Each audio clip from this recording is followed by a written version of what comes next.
السلام علیکم ورحمۃ اللہ وبرکاتہ۔ الحمد للہ رب العالمین الرحمن الرحیم مالک یوم الدین ایاک نعبد و ایاک نستعین اهدنا الصراط المستقیم صراط الذین انعمت علیہم غیر المغضوب علیہم ولا الضالین آمین۔ اللهم صل على محمد وعلى آل محمد كما صليت على إبراهيم وعلى آل إبراهيم إنك حميد مجيد۔ اللهم بارك على محمد وعلى آل محمد كما باركت على إبراهيم وعلى آل إبراهيم إنك حميد مجيد۔ ربنا ظلمنا أنفسنا وإن لم تغفر لنا وترحمنا لنكونن من الخاسرين آمين برحمتك يا أرحم الراحمين۔ انتہائی قابل احترام بھائیوں، بزرگوں، ماؤں، بہنوں اور بیٹیوں، آج ہم اپنی اس کلاس کے چوتھے دن میں شریک ہیں۔ آج جو قرآن مجید کا کچھ حصہ، کچھ آیات میں آپ کی خدمت میں پیش کروں گا، وہ صفحہ نمبر 5، 6 اور 7 پر درج ہے۔ ان آیات مبارکہ کے اندر اللہ نے جس بات کا حکم دیا ہے، کیونکہ وقت بھی کم ہے، 6:30 سے پہلے ہم نے انشاءاللہ یہ پروگرام مکمل کرنا ہے، میں انتہائی اختصار کے ساتھ ان آیات مبارکہ کا خلاصہ آپ کی خدمت میں پیش کر دیتا ہوں۔ اس کے بعد پھر انشاءاللہ ترجمہ اور تھوڑی تھوڑی تشریح بھی ساتھ ہوتی جائے گی۔ یہ جو دین ہم سب نے اپنی مرضی کے ساتھ قبول کیا ہے، بنیادی طور پر یہ دین 2 چیزوں پر مشتمل ہے۔ ایک ہے عبادات اور دوسرے ہیں معاملات۔ عبادات کی اپنی جگہ اہمیت ہے، ہم یہ نہیں کہہ سکتے کہ ایک آدمی معاملات کے لحاظ سے بہتر ہے، اگر وہ عبادات میں کوتاہی کر رہا ہے تو کوئی مسئلہ نہیں۔ عبادات کی ادائیگی بھی بہت ضروری ہے، نماز ہے، روزہ ہے، حج و زکوٰۃ اور عمرہ ہے، ذکر و فکر ہے، ان چیزوں کی اپنی جگہ اہمیت ہے، یہ بہت اہم امور ہیں۔ ان کی ادائیگی کے بغیر ایمان کی تکمیل نہیں ہوتی، انسان کا، مسلمان کا ایمان مشکوک بن جاتا ہے۔ لیکن عبادات کی ادائیگی کے ساتھ ساتھ معاملات کو درست رکھنا، معاملات کو ٹھیک رکھنا اور جس کا جو حق بنتا ہے اس کو ادا کرنے کی کوشش کرنا، یہ بہت ضروری ہے۔ اللہ کے پیارے نبی صلی اللہ علیہ وسلم نے صحابہ اکرام رضوان اللہ اجمعین سے پوچھا کہ بتاؤ مفلس کون ہے، غریب کون ہے، نادار کون ہے؟ تو صحابہ اکرام رضوان اللہ اجمعین نے عرض کی کہ اللہ کے پیارے نبی صلی اللہ علیہ وسلم، ہمارے ہاں غریب اور نادار اور مفلس اس کو کہا جاتا ہے جس کے پاس درم و دینار نہ ہو، جس کے پاس پیسہ نہ ہو، جس کے پاس وسائل نہ ہو۔ اللہ کے پیارے نبی صلی اللہ علیہ وسلم نے فرمایا، میری امت کا مفلس وہ ہوگا جو قیامت والے دن اس حال میں آئے گا کہ اس نے نمازیں پڑھی ہوں، روزے رکھے ہوں گے، حج و زکوٰۃ ادا کیا ہوگا، لیکن کسی کو گالی دی ہوگی، کسی پر تہمت لگائی ہوگی، کسی کا حق مارا ہوگا، اور قیامت والے دن وہ حق والے اللہ کے دربار میں آئیں گے اور تقاضا کریں گے کہ اللہ، اس نے ہمارا حق مارا ہے، اس نے ہمارے ساتھ یہ زیادتی کی ہے، ہمارا بدلہ چکایا جائے۔ اللہ تعالیٰ اس کو بلائیں گے، وہاں تو نیکیوں اور بدیوں کا تبادلہ ہوگا، درم و دینار، پیسہ اور وسائل تو نہیں ہوں گے کہ اس کو پیسہ دے کر، وسائل دے کر، اس کو جمع پونجی دے کر جان چھڑا لی جائے۔ وہاں تو تبادلہ ہوگا نیکیوں اور بدیوں کا۔ اللہ تعالیٰ اس شخص کی نیکیاں دے دیں گے جس نے حق مارا ہے، جس نے زیادتی کی ہے، اور کس کو دے دی جائیں گی؟ اس کو دے دی جائیں گی جس کا حق مارا گیا ہے۔ اور ابھی معاملہ باقی ہوگا، نیکیاں ختم، معاملہ باقی۔ پھر اللہ تعالیٰ حق مارنے والے، جس کا حق مارا گیا ہے، اللہ تعالیٰ اس کے گناہ حق مارنے والے کے پلڑے میں ڈال کے اس کو جہنم میں داخل کر دیں۔ اس لیے میرے بھائیوں اور بزرگوں، معاملات کو درست رکھنے کی کوشش کرنی چاہیے۔ اور پھر حلال و حرام کی تمیز بڑی بنیادی چیز ہے۔ یہ جو آیات مبارکہ میں ابھی انشاءاللہ آپ کی خدمت میں پیش کروں گا، ان آیات مبارکہ میں اللہ تعالیٰ نے اس بات کا حکم دیا ہے کہ یہ جو پیسہ آپ محنت کے ساتھ کماتے ہیں اور اللہ کے راستے میں بھی دیتے ہیں، غرباء اور مساکین کے ساتھ بھی تعاون کرتے ہیں، لیکن ہر وقت ذہن میں یہ بات رکھیں کہ یہ جو آپ پیسہ کماتے ہیں یہ حلال ذرائع سے ہے یا حرام ذرائع سے۔ اللہ کے پیارے نبی صلی اللہ علیہ وسلم نے فرمایا کہ ایک آدمی دور دراز سے آتا ہے، بال اس کے بکھرے ہوئے ہیں، کپڑے اس کے غبار آلود ہیں، وہ اللہ کے سامنے ہاتھ پھیلاتا ہے اور کیا کہتا ہے؟ یا ربی یا ربی یا رب، ومطعمہ حرام ومشربہ حرام وملبسہ حرام وغذی بالحرام۔ ہاتھ پھیلا رہا ہے، دعائیں مانگ رہا ہے، درویش بن کر اللہ کے سامنے گڑگڑا رہا ہے، لیکن کھانا حرام کا، پینا حرام کا، لباس حرام کا، حرام کے ساتھ پلا ہے۔ کیسے کر اللہ تعالیٰ اس کی دعا کو قبول فرمائے؟ اس لیے میرے بھائیوں اور بزرگوں، ماؤں بہنوں، بیٹیوں، عبادات اور دعاؤں کی قبولیت کے لیے ضروری ہے کہ ہم حلال حاصل کریں اور حرام سے بچنے کی کوشش کریں۔ اللہ کے پیارے نبی صلی اللہ علیہ وسلم نے فرمایا کہ جو آدمی حرام کا ایک لقمہ اپنے پیٹ میں ڈال لیتا ہے، اللہ تعالیٰ 40 دنوں تک اس کی عبادت کو قبول نہیں فرماتے۔ اور ہمارے ہاں تو لوگ راستے تلاش کرتے، توجیہات کرتے، حالانکہ ان کا دل گواہی دے رہا ہوتا ہے کہ یہ حرام ہے، یہ ناجائز ہے، یہ ہمارا حق نہیں ہے، لیکن اس کے باوجود راستے تلاش کرتے، اس کے باوجود زبردستی اپنا حق جتاتے ہیں، اس کے باوجود زبردستی چیزوں پر قبضہ کرنے کی کوشش کرتے ہیں۔ اور جو معاشرے میں غریب لوگ ہوتے ہیں، جو بے آسرا لوگ ہوتے ہیں، بے سہارا لوگ ہوتے ہیں، کسی یتیم کا پلاٹ پڑا ہوا تھا، کسی بیوہ کا پلاٹ پڑا ہوا تھا، آپ نے دیکھا کہ یہ تو مقابلہ نہیں کر سکتے، یہ تو کیس نہیں جیت سکتے، اس کی چیز کے اوپر قبضہ کر لیا، پوری زندگی قابض رہے۔ اللہ کے پیارے نبی صلی اللہ علیہ وسلم نے فرمایا من ادعى ما ليس له فليس منا فليتبوأ مقعده من النار۔ پھر اس آدمی نے اس چیز کا دعویٰ کیا جو حقیقت میں اس کی نہیں ہے، فليس منا، اس کا ہم سے کوئی تعلق، اس کو چاہیے اپنا ٹھکانہ آگ سے بنا۔ اس لیے میرے بھائیوں اور بزرگوں، ماؤں بہنوں، بیٹیوں، ہمیں اپنے معاملات کو درست رکھنے کی کوشش کرنی چاہیے اور حلال اور حرام میں تمیز کرنی چاہیے، اور جو دوسروں کے حقوق ہیں ان کو ادا کرنے کی فکر اور کوشش کرنی چاہیے۔ میں اس موقع پر ایک اور اہم بات بھی، جو اگرچہ ان آیات مبارکہ میں موجود نہیں ہے، لیکن میں یہ سمجھتا ہوں کہ جس معاشرے میں ہم زندگی گزار رہے ہیں وہاں اس بات کی بڑی اہمیت، اور آج کل بہت زیادہ اہمیت اس کی بڑھتی جا رہی ہے، وہ ہے اولاد اور والدین کا آپس میں تعلق۔ یہ بڑا گہرا تعلق ہے، یہ بڑا بنیادی تعلق ہے۔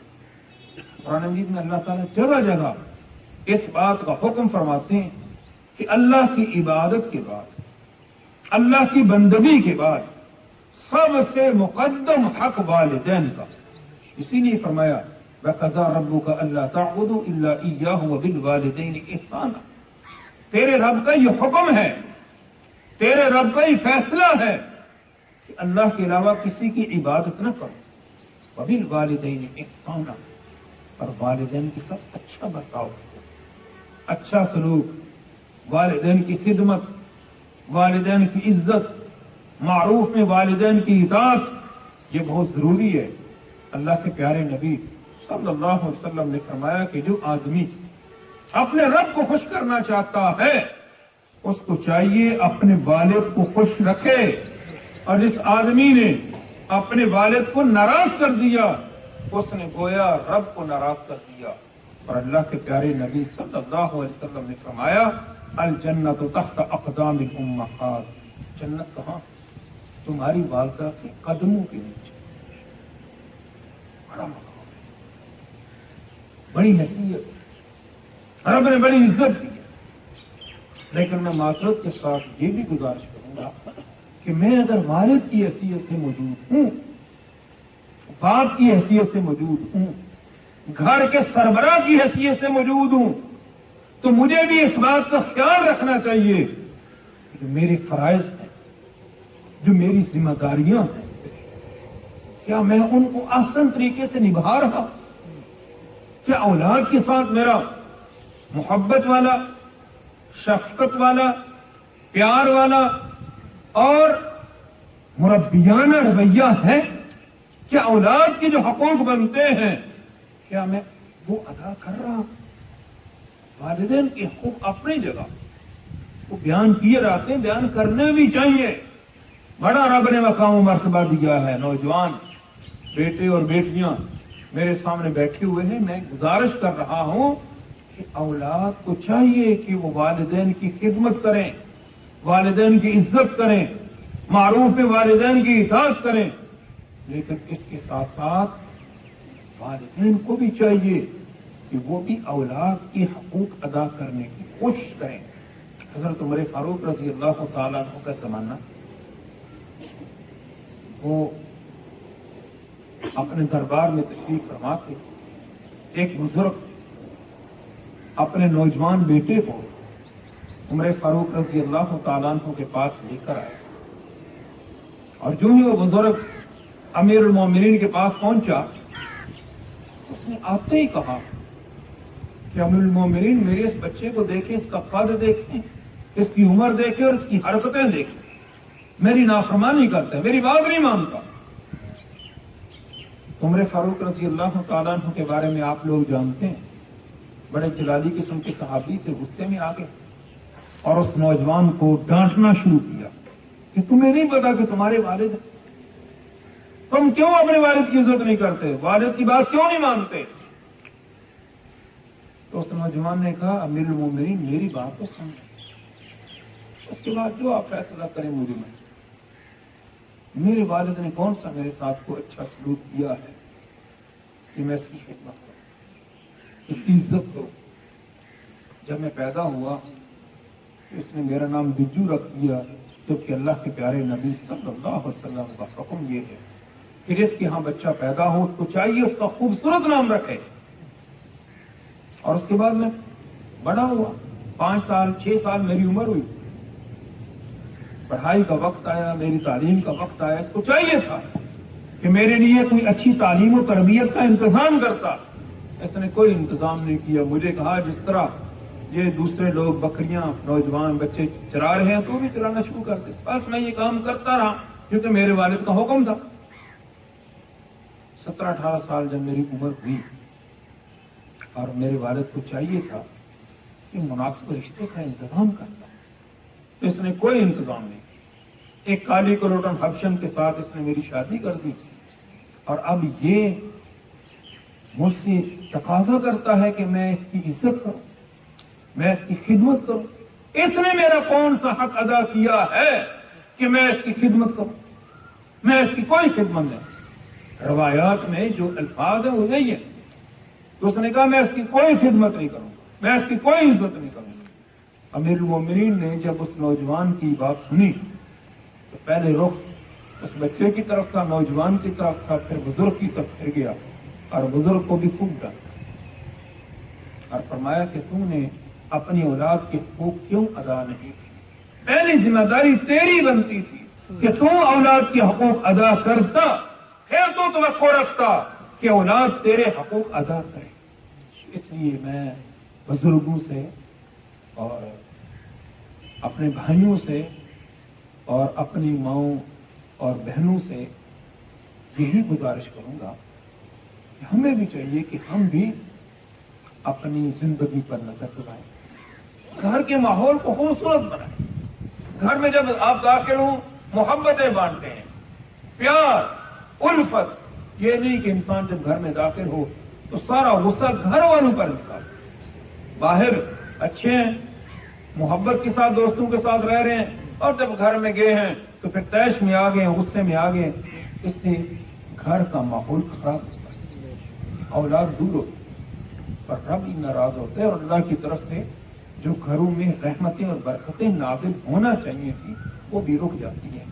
اس لیے میرے بھائیوں اور بزرگوں، ماؤں بہنوں اور بیٹیوں، ہم سب کو چاہیے کہ ہم اپنی عبادات کی درستگی کے ساتھ ساتھ اپنے معاملات کو بھی درست کرنے کی کوشش کریں، تاکہ رب کے ہاں ہمارے لیے کامیابی کے فیصلے ہوں۔ تو یہ جو آیات مبارکہ ابھی میں آپ کی خدمت میں پیش کر رہا ہوں، ان آیات مبارکہ میں بھی اللہ تعالیٰ نے اسی بات کا حکم دیا، فرمایا یا ایھا الناس، اے لوگوں، کلوا مما فی الارض حلالا طیبا، زمین میں جو حلال اور پاکیزہ چیزیں ہیں ان کو استعمال کرو، ولا تتبعوا خطوات الشیطان، شیطان کے نقش قدم پر نہ چلو، انہ لکم عدو مبین، بے شک شیطان تمہارا واضح اور کھلا دشمن۔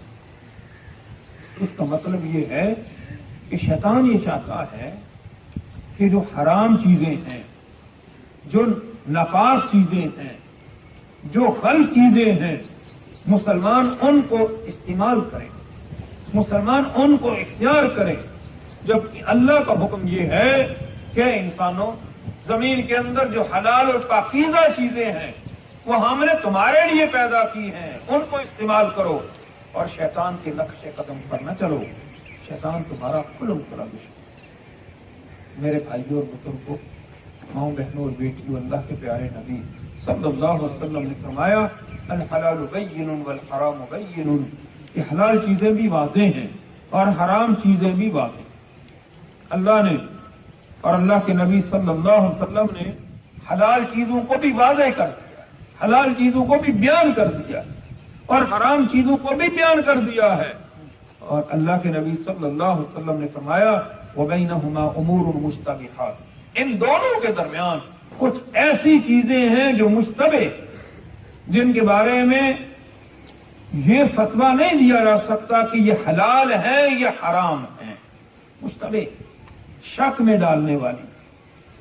لیکن اللہ کے نبی صلی اللہ علیہ وسلم نے فرمایا کہ جو مشتبہ چیزیں ہیں، جو درمیانی چیزیں ہیں، جو شک میں ڈالنے والی چیزیں ہیں، ان سے بھی انسان کو بچنا چاہیے۔ اور پھر اللہ کے نبی صلی اللہ علیہ وسلم نے فرمایا کہ جس طرح کچھ چرواہا اپنی بکریوں کو چراگاہ کے کنارے پر چراتا ہے تو عین ممکن ہے کہ بکریاں چراگاہ میں چلی جائیں، اسی طرح اگر کوئی آدمی حرام کے کنارے کنارے چلے گا، مشتبہ چیز کو اختیار کرے گا، تو عین ممکن ہے کہ وہ حرام کی طرف چلا جائے۔ اور ویسے ہی حدیث مبارکہ میں آتا ہے کہ انسان کو چاہیے کہ انسان اپنے دل سے پوچھے، دل سے فتویٰ لے لے کہ یہ چیز حلال ہے یا حرام ہے، دل اس کو بتا دے گا کہ یہ چیز حلال ہے یا حرام ہے۔ اس لیے حرام چیزوں سے بچنا چاہیے، اور جو مشتبہ چیزیں ہیں ان سے بھی اجتناب کرنا چاہیے۔ اور اس کے بعد فرمایا انما یأمرکم بالسوء والفحشاء، شیطان تمہیں حکم دیتا ہے برائی اور بے حیائی۔ شیطان تمہیں یہ کہتا ہے کہ اللہ کی نافرمانی کو اختیار کرو، شیطان تمہیں یہ حکم دیتا ہے کہ تم نے فحش کام کرنا ہے، فحاشی اور ریانی کو اختیار کرنا ہے، معاشرے کے اندر فحاشی اور ریانی کو پھیلانے کی فکر اور کوشش کرنی ہے۔